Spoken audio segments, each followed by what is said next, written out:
Hello बच्चों, ये स्ट्रो और ये पानी का ग्लास। डेफिनेटली आप लोगों ने कभी ना कभी इसके साथ में खेल खेला होगा। जब हम इस स्ट्रो को इसके अंदर डालते हैं और अंदर फूंक मारते हैं तो बबल्स पैदा होते हैं। ठीक है, इसके अंदर एक बहुत प्यारी सी और बहुत सुंदर सी फिजिक्स छुपी हुई है। एक्चुअली क्या होता है, अंदर एक प्रेशर है और एक प्रेशर हम लोग यहाँ से क्रिएट करते हैं। तो यहाँ वाला जो प्रेशर जब अंदर के किसी पॉइंट के प्रेशर से ज़्यादा होता है तो एक प्रेशर डिफरेंस क्रिएट हो जाता है और अंदर बबल्स बनने लग जाते हैं। अब इस स्ट्रो को जब हम लोग यहाँ रखते हैं और फूंक मारते हैं तो बबल्स बनाने के लिए हमको कम एफर्ट लगाने पड़ते हैं। अगर मैं इसकी गहराई बढ़ा दूं तो बबल्स बनाने के लिए मुझे ज़्यादा प्रेशर लगाना पड़ेगा, ज़्यादा ज़ोर से फूंक मारनी पड़ेगी। तो ये सब हम लोग आज इस वीडियो के अंदर देखने वाले हैं कि अगर इसको न्यूमेरिकल वैल्यू दे दी जाए कि भाई ये जो मेरे पास स्ट्रो है इसका डायमीटर 2 मिलीमीटर ले लिया जाए और उसको 8 सेंटीमीटर की गहराई पर रख दिया जाए ऐसे पानी में, तो मैं अंदर कितने प्रेशर से फूंक मारूँ कि बबल्स क्रिएट होने लग जाएँ। तो आइए चलते हैं, कॉपी पेन उठाते हैं और फिजिक्स की इस मिस्ट्री को सॉल्व करते हैं। तो करें शुरू। देखिए, ये कुछ न्यूमेरिकल वैल्यूज ली है मैंने। ये एक काफ़ी फेमस प्रॉब्लम है। The lower end of a capillary tube, एक कैपिलरी ट्यूब का जो लोअर एंड है वो जिसका डायमीटर 2 मिलीमीटर है, is dipped 8 centimetre below the surface of water in a beaker. मैंने एक बीकर ले लिया और इस बीकर में मैंने एक कैपिलरी ट्यूब डाल दी और इसके अंदर पानी भरा हुआ है इस तरह से, और इस ट्यूब का जो डायमीटर है वो 2 मिलीमीटर है और ये इसमें 8 सेंटीमीटर की गहराई तक मैंने इसको नीचे डिप कर दिया है।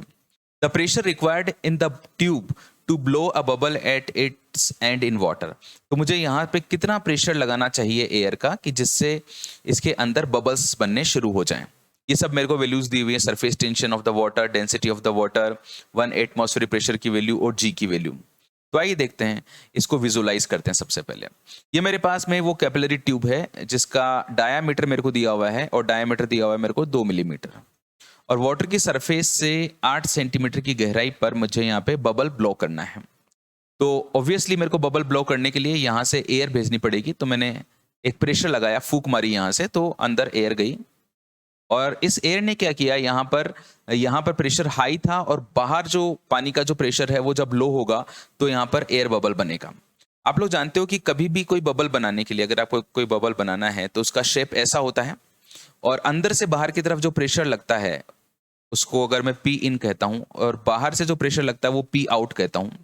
तो पी इन और पी आउट का जो डिफरेंस है ये 2T अपॉन आर के बराबर होना चाहिए अगर आप यहाँ पे एयर बबल बनाना चाहते हैं। तो मतलब अंदर की तरफ से प्रेशर ज्यादा होना चाहिए, ज्यादा होना ही चाहिए, तभी तो ऐसी शेप बनेगी बच्चों। ये जो शेप आ रही है ये शेप तभी तो बनेगी जब ये वाला प्रेशर, अंदर वाला प्रेशर बाहर वाले प्रेशर से हाई होगा। तो आपको अगर ये बबल बनाना है तो ये 2T अपॉन आर के बराबर प्रेशर डिफरेंस होना चाहिए। अब मेरा सबसे पहला जो सवाल है आप लोगों से वो ये है कि जब यहाँ पे आप बबल बनाओगे तो इस बबल की जो रेडियस है वो कितनी होनी चाहिए। भाई बबल तो यहाँ पे अनेक प्रकार के बन सकते हैं, जैसे एक काफी बड़ा बबल भी बन सकता है, उससे थोड़ा छोटा बबल भी बन सकता है ना, और ज्यादा छोटा बबल भी बन सकता है। तो हम लोग यहाँ पे, मेरे को बबल की रेडियस तो दी हुई नहीं है कि भाई मेरे को किस रेडियस का बबल बनाना है। तो सबसे पहले तो ये डिसाइड करते हैं कि अगर आपको बड़ा बबल बनाना हो या उससे थोड़ा छोटा बबल बनाना हो या उससे थोड़ा छोटा बबल बनाना हो, तो यहां से जो आप एयर भेजोगे उसके प्रेशर में क्या चेंजेस होने चाहिए, क्या रिलेशन होना चाहिए कि हमें छोटा या बड़ा बबल मिल जाए। तो एक बात तो साफ साफ आपको दिखाई दे रही है कि P in minus P out बराबर 2T अपॉन आर है। तो मुझे पी इन चाहिए, है ना, इनसाइड प्रेशर जो है वो मेरे को कितना देना है। तो पी इन बराबर हो जाएगा P out plus 2T upon R. अब जैसे मैंने ये कोई बबल लिया यहाँ पर, तो मैंने एक तो पॉइंट अंदर की तरफ लिया, ये जो अंदर वाला पॉइंट है यहाँ पे प्रेशर पी इन है और बाहर वाला जो प्रेशर है ये पी आउट है। तो ये डेप्थ अगर मैं h मान लेता हूं और इस पानी की डेंसिटी अगर मैं रो मान लेता हूं और बाहर से जो एटमॉस्फेरिक प्रेशर लग रहा है उसकी वैल्यू पी एटीएम मान लेता हूं और यहाँ पे कोई भी एक पॉइंट ले लेता हूं और उस पॉइंट के ऊपर मैं प्रेशर निकालता हूं, मान लीजिए। तो इस पॉइंट को मान लीजिए मैंने पॉइंट 1 बोल दिया। तो पॉइंट 1 पर प्रेशर कितना होगा, ये आउटसाइड वाला पॉइंट है, यहाँ पे प्रेशर होगा पी एटमॉस्फेरिक प्रेशर जो बाहर से वातावरण लगा रहा है प्लस एच रो जी। ये मेरे पास में प्रेशर होगा जो मेरे को आउटसाइड प्रेशर मिल गया।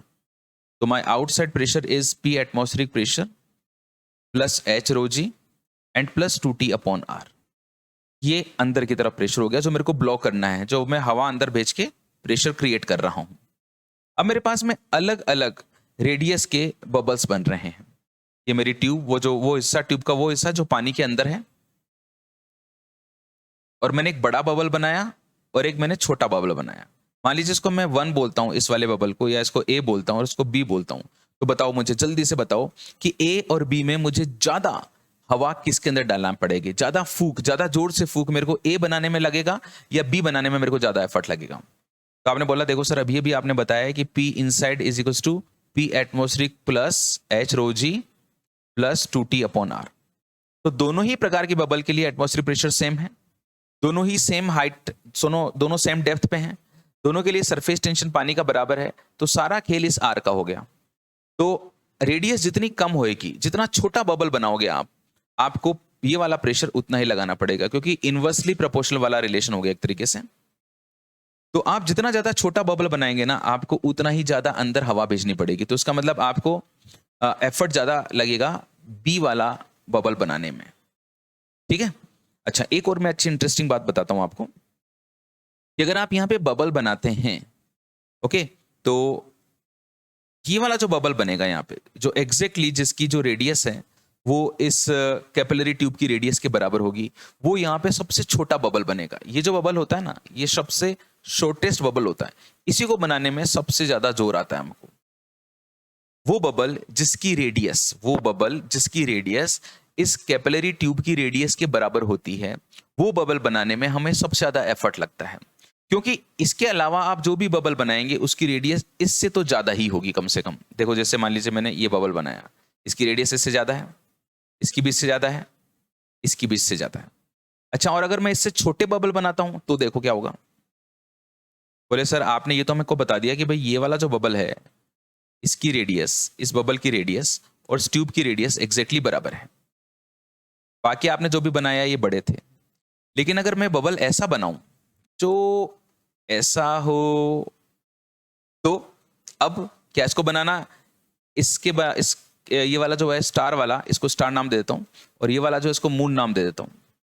तो स्टार वाले बबल को बनाना कठिन है कि मून वाले बबल को बनाना कठिन है? तो आपने बोला सर जो मून वाला बबल है ना उसमें कठिन है। जरा देखें, देखो जो मून वाला बबल है ना, उसकी अगर आप रेडियस देखोगे तो इसकी रेडियस भी इस स्टार वाले की रेडियस से बड़ी है ना, इसकी रेडियस भी इससे बड़ी है। और अगर आप और कुछ अलग सा बनाते हो, जैसे मान लीजिए मैंने और ज्यादा फ्लैट वाला बनाया, और ज्यादा फ्लैट वाला बनाया, इसकी रेडियस भी इससे ज्यादा आएगी। तो कुल मिला के जो सबसे छोटी रेडियस है ना, सबसे छोटी रेडियस वो उस बबल की होती है जिसकी रेडियस एग्जैक्टली इस ट्यूब की रेडियस के बराबर होती है। मतलब रेडियस ऑफ बबल, जब रेडियस ऑफ कैपिलरी ट्यूब के बराबर होता है तो वो सबसे छोटी रेडियस होती है। It is the minimum radius bubble होता है, और इसी को बनाने में सबसे ज्यादा जोर आता है। मैक्सिमम एफर्ट इसी को बनाने में लगाने पड़ेंगे। तो हम लोग जो कंडीशन निकालेंगे कि इधर से जो मेरे को एयर भेजनी है तो कितना प्रेशर लगाना है, तो मैं इसी केस के लिए लगाऊंगा। जो सबसे ज्यादा कठिन है वही वाला केस हम लोग सॉल्व करेंगे। आइए, अब तो सिर्फ कैलकुलेशन वाला पार्ट बचा है बच्चों।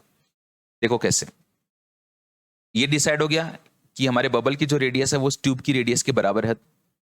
ये मैंने आपको बता ही दिया था कि ये H है और इधर से एटमॉस्फेरिक प्रेशर लग रहा है। एक्सप्रेशन हम लोगों ने निकाल ही लिया था कि इसके अंदर की तरफ जो प्रेशर है, अगर वो मैं P इनसाइड मानता हूं और बाहर की तरफ प्रेशर P आउटसाइड है, तो P inside minus P outside बराबर 2T अपॉन R है। So P inside is equal to P out plus 2T upon R, and this is P atmospheric pressure plus H rho ji plus 2T upon R। ये मैंने एक बार फिर दोबारा से कर दिया। अब कैलकुलेशंस करते हैं।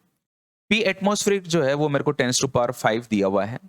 H रो जी, ये जो पानी है ना, ये यहां से लेकर और यहां तक का पानी, ये वाला हिस्सा कितना प्रेशर लगा रहा है वो H रो जी होगा। तो H की वैल्यू है 8 सेंटीमीटर। सेंटीमीटर को मैंने मीटर में चेंज कर लिया। पानी की डेंसिटी होती है 10⁻³ और ग्रेविटी को मैंने 10 लिख दिया, प्लस 2T अपॉन R। 2 तो ठीक है, और जो सरफेस टेंशन है पानी का वो 73 × 10⁻³ न्यूटन पर मीटर दिया हुआ है। और रेडियस जो है वो मैंने इस स्ट्रोक की रेडियस के बराबर ले लिए। स्ट्रोक का जो डायमीटर था वो 2 मिलीमीटर था बच्चों, तो जो उसकी रेडियस है वो 2 मिलीमीटर की आधी मतलब 1 मिलीमीटर हो जाएगी।